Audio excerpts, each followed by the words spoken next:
کھڑے ہو مجھے تو مانتے ہو پر میری ایک ماننے کو تیار نہیں۔ نعرہ تکبیر، نعرہ رسالت، نعرہ حیدری، تاجدار ختم نبوت صاحبزادہ ڈاکٹر علی وقار قادری صاحب۔ اس غلام کے بارے میں آپ کی کیا رائے ہے؟ آپ سب لوگ میرے ساتھ شریک ہوں گے پیچھے جو بیٹھے ہیں، کیا آپ لوگ اس غلام کو اچھا غلام سمجھتے ہیں جو صرف ہاتھ باندھ کے کھڑا ہو اور مالک کی ماننے کے لیے تیار نہ ہو؟ بتائیے اچھا ہے؟ نہیں، آپ لوگ سب جاگ رہے ہیں، آپ سارے ٹھنڈے ہو کے بیٹھے ہیں۔ خصوصی کتاب ہے، یہ وہ شہزادہ، یہ وہ خطیب آپ کے سامنے ارے رب کا قرآن اور نبی کا فرمان بیان کر رہا ہے، جو ہزاروں اور لاکھوں کے مجمع میں بیان کرنے والا ہے۔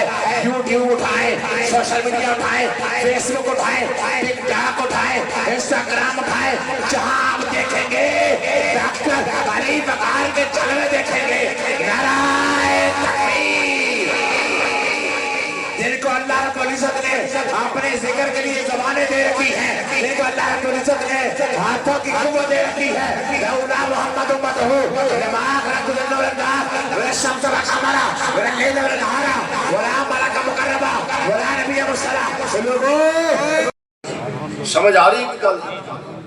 اگلا حصہ دوسرا حصہ، پرانی امتوں کے ساتھ یہ معاملہ تھا کہ اللہ تعالیٰ نے ان کی تعلیمات کی حفاظت انہی کے ذمہ ڈالی، ایسے ہی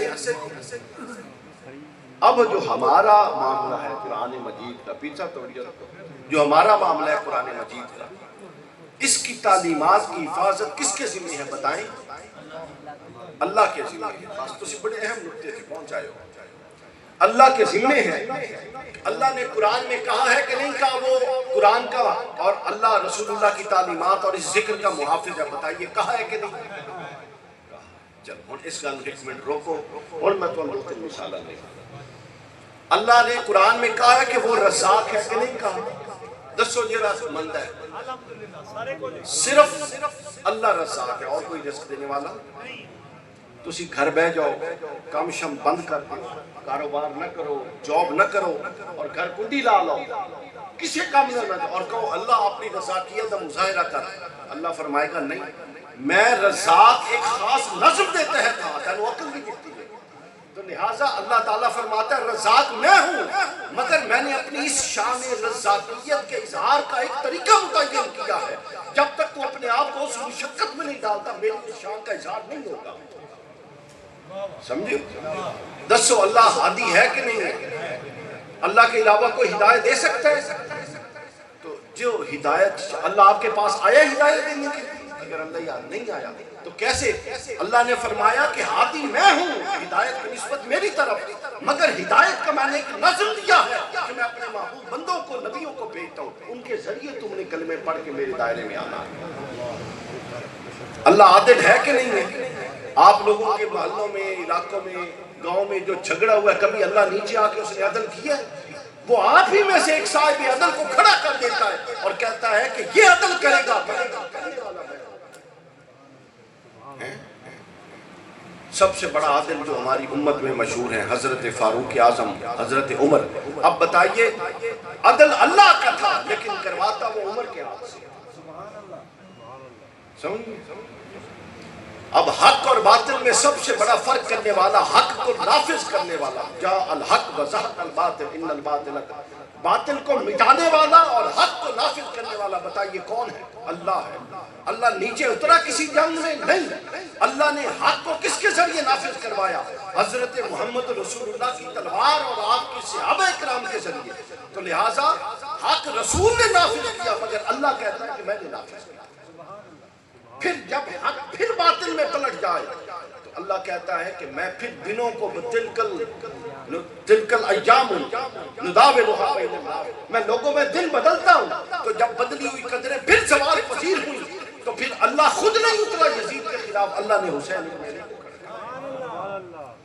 میں اتنی مثالہ پتہ کیوں دیتی ہیں؟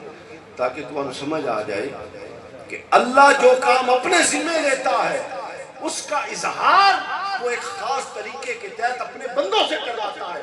لہذا اللہ نے جو یہ کہا کہ قرآن کی حفاظت میرے ذمہ ہے، اللہ نے جو یہ کہا کہ قرآن کی حفاظت میرے ذمہ ہے، یہ بھی اللہ نے آسمان سے اتر کے یہ نہیں کروانا، بلکہ اللہ نے کسی گوشے میں عبد القادر کو کھڑا کر دیا کہ تو قرآن کی تعلیمات کا ابلاغ کر، کسی گوشے میں بابا فرید کو کھڑا کر دیا کہ تو قرآن کی تعلیمات کا ابلاغ کر، کسی گوشے میں پیر سیف اللہ خالد گیلانی کو کھڑا کر دیا کہ تو قرآن کی تعلیمات کا ابلاغ کر، کسی گوشے میں شیخ الاسلام کو کھڑا کر دیا کہ تو تعلیمات کا ابلاغ کر۔ چونکہ اللہ فرماتا ہے کہ ذمہ میرا ہے، مگر میں چن کے اپنے بندے اس کے لیے کھڑے کر دوں گا، وہ کام کرے گا۔ بالکل اسی طرح جس طرح رضاکیت کا اظہار خاص طریقے سے ہوتا ہے، ہادی ہونے کا اظہار خاص طریقے سے ہوتا ہے، اسی طرح قرآن کی حفاظت جو کہ ختم نبوت کا عین تقاضا ہے، اس کا اظہار ذمہ داری ہے۔ ختم نبوت کا ماننے والا اگر بے ایمان ہے تو کیا اس کو اپنے نبی کی تعلیمات میں بے ایمانی کے لیے وہاں سے لا کے منتقل کرنے کے لیے؟ ختم نبوت کا ماننے والا ہو اور وہ اپنے عمل اپنی بات میں جھوٹا ہو، کیا وہ اس نبی کا نائب بن سکتا ہے جس کا پہلا لقب ہی دشمنوں نے اس کو دیا تھا، الصادق اور الامین؟ صادق کا کیا مطلب؟ دو ہی شیئیں ہوئی ہیں نا جی، یا زبان سے یا عمل، ذرا گل غور نہ سنو۔ تو وہ صادق کا مطلب تھا، وہ کہتے تھے اس ہستی کے عمل میں کوئی جوڑ نہیں،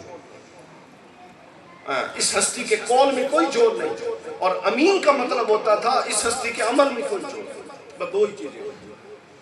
تو کیا ختم نبوت کا ماننے والا جھوٹا ہو سکتا ہے؟ اگر ہے تو وہ اس کا مطلب ہے وہ ختم نبوت کے پیغام کا امین نہیں، اور جہاں پر زیادہ لوگ ختم نبوت کے پیغام کی امانت سے غافل ہو جائیں وہاں سے پھر فیوزات نبوت اٹھنا شروع ہوگا۔ اور یہ جتنی بے بر یہ ہو نہیں، یہ ہو سکتا ہے کہ رسول اللہ موجود ہو اور اللہ تعالیٰ ہم پر عذاب نازل کرے۔ لا تصلی علی احد منہم، عبداللہ بن ابی مر گیا، منافق تھا، اللہ نے حضور کی قبر انور پر کھڑے تھے، چونکہ اس کا جو بیٹا تھا حضرت عبداللہ وہ سچے مومن تھے، تو اس کی دل آزاری کے لیے حضور کی قبر پر تھے، اللہ نے وہی نازل کی قرآن کے اندر کہ محبوب اس کی قبر سے پیچھے ہٹیے، لا تصلی علی احد منہم، میرا عذاب منتظر ہے، جب تک آپ کھڑے ہیں عذاب نہیں اتر سکتا۔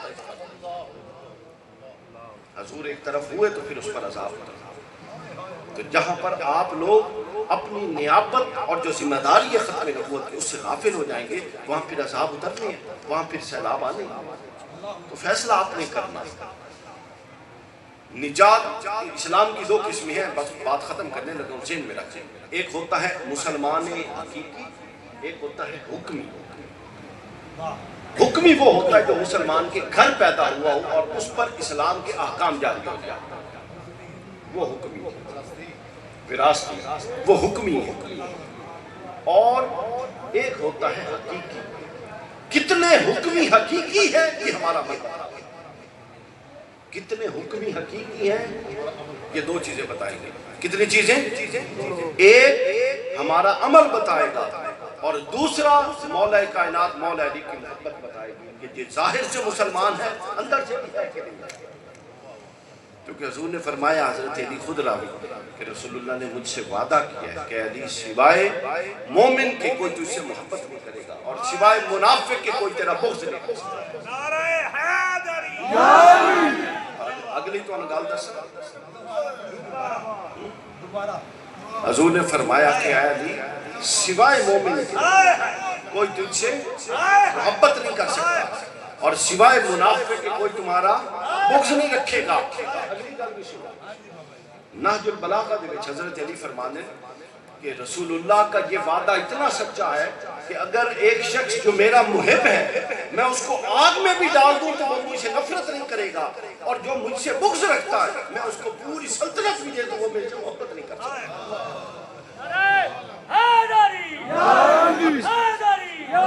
اب علماء نے اس کی شرح بھی وہ شرح سنی، وہ کہتے ہیں یہ کیا مسئلہ ہے، بندہ بعد میں بھی تو محبت کر سکتا ہے بغض رکھ کے۔ علماء نے کہا ایسا نہیں ہوتا، کچھ چیزیں کی نہیں جاتی، کچھ اوپر سے اتاری جاتی ہیں۔ اللہ تعالیٰ نے حضرت جبرائیل کو بلاتا ہے اور کہتا ہے کہ جبرائیل مجھے فلاں بندے سے محبت ہو گئی، حدیث پاک کا مفہوم۔ پھر وہ پوچھتا ہے کہ باری تعالیٰ میرے لیے کیا حکم ہے؟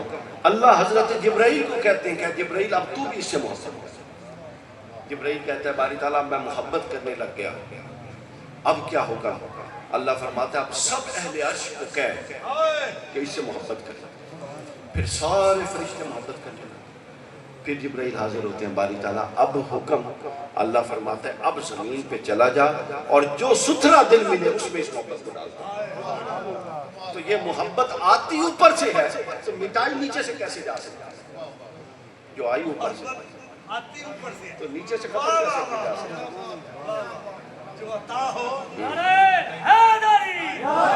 اچھا اب اس میں ایک اور آپ لوگوں کے ذوق کی بات پیچھے ہے ہی ختم نبوت سے متعلق، لیکن ذوق کی بھی۔ اگر رسول اللہ صلی اللہ علیہ وآلہ وسلم کے بعد علی نبی نہیں ہے تو یہ خود اس بات کی دلیل ہے کہ نبی ختم ہو چکا۔ کیا کمال، یہ کمال دلیل۔ اگر رسول اللہ کے بعد علی نبی نہیں ہے تو یہ اس بات کی دلیل ہے کہ نبوت ختم ہو چکی۔ اور پھر نبوت ختم جب ہوئی تو وہ پھر امامت میں فیض نبوت جاری ہو گئی۔ فیض نبوت امام اور رسول اللہ نے خود فرمایا، بخاری میں مسلم دونوں، حضور السلام نے فرمایا علی تمہاری میرے ساتھ وہ نسبت ہے جو موسیٰ کی ہارون کے ساتھ تھی، اور سوائے یہ کہ میرے بعد نبی کوئی نہیں ہوئی۔ ٹھیک ہے، اگر رسول اللہ یہ آخری استثناء نہ فرماتے تو پھر علی بھی نبی ہوتا۔ فرما دیا کہ یہ آخری نسبت ہے کہ کوئی نبی نہیں ہے۔ اور ایک حدیث پاک میں حضور نے فرمایا علی میں نے اللہ کے لیے، اللہ سے تیرے لیے وہ سب کچھ مانگا جو اپنے لیے مانگا تھا سوائے نبوت، سوائے نبوت۔ نبوت ختم ہو گئی، اب نبوت کا کوئی دعوے دار نہیں ہو سکتا۔ تو لہٰذا آپ لوگوں نے اب یہ سمجھنا ہے کہ ختم نبوت عقیدہ بھی ہے،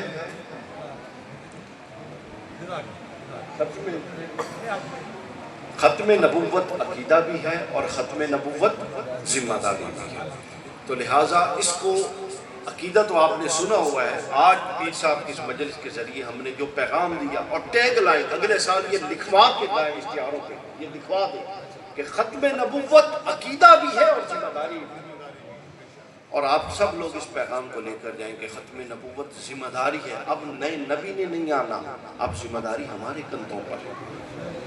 ہم میں سے ہر بندہ اپنے دائرہ کار میں اس سب کیے کا ذمہ دار ہے، لہٰذا ہم نے اپنی وہ ذمہ داری پوری کرنی ہے، قرآن مجید کے پیغام کو آگے بڑھانا ہے۔ کیوں؟